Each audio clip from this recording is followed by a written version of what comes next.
Mismong si Senate President Tito Soto ang nagsabi sa publiko na pwedeng maghain ng ethics complaint ang sino man laban kay Senador Bato de la Rosa. Kaugnay ito ng 3 linggo na niyang pag-a-absent mula sa Senado. Ang hinahanap na senador, nagbiro pa raw kay Senator Ping Lacson tungkol sa pagtatago. Narito ang aking report. Ang pagkas ko sa kanya, kung wala siyang intention na mag-surrender, magtago siya mabuti. Yan ang payo ni Senate President Pro Tempore Ping Lacson kay Senator Ronald Bato de la Rosa na absent mula nang magbalik ang sesyon ng Senado noong November 11. Kwento ni Lacson, huli niyang nakakwentuhan si Bato sa group chat nila ng mga senador 2 linggo na ang nakalilipas. Nagkabiroan pa nga raw sila sa GC. Sabi ko, kumusta ka na? Mag-ingat ka lang, gano'n. Ang biro niya na sa akin, sir, i-break ko yung record mo sa pagtatago.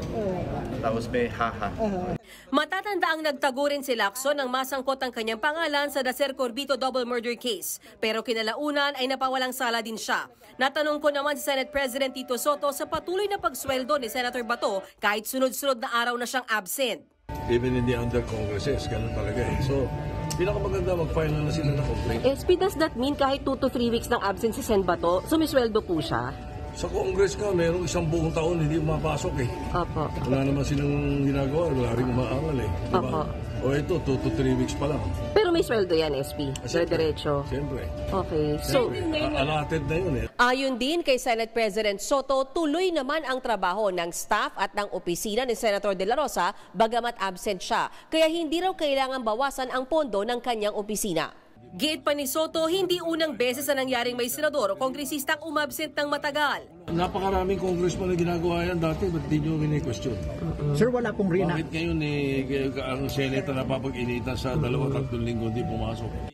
Kahapon lang sinabi ni Senator Wen Gatchalian na baka kailangang mag-usap ng mga senador kaugnay sa rules pagdating sa matagal na pag-a-absent. Sa ngayon daw kasi, walang malino na panuntunan kaugnay nito. Pero kahit wala pa nito, maaari naman daw maghain ng reklamo ang sino man sa Ethics Committee ng Senado. Siguro kung mayroong mga kababayan tayo na gustong tanungin itong ganyan, at saka let's say gustong panagutin ng isang legislator, mag-file sila ng ethics complaint. Ito yung pinakamagandang remedyo para matalakay natin yun. Para naman kay Senate Minority Leader Alan Peter Cayetano, sana tiyakin pa rin daw ng gobyerno na protektado ang kalayaan ni Senator Bato. When your life or liberty is threatened, you really think of options. So yun yung option niya. So rather than pag-initan siya na parang bakit ka wala dito, ang question, bakit walang assurance na proprotektahan ng karapatan? Mga kapatid, Mean Los Baños po, huwag magpahuli sa mga balita at impormasyong dapat ninyong malaman.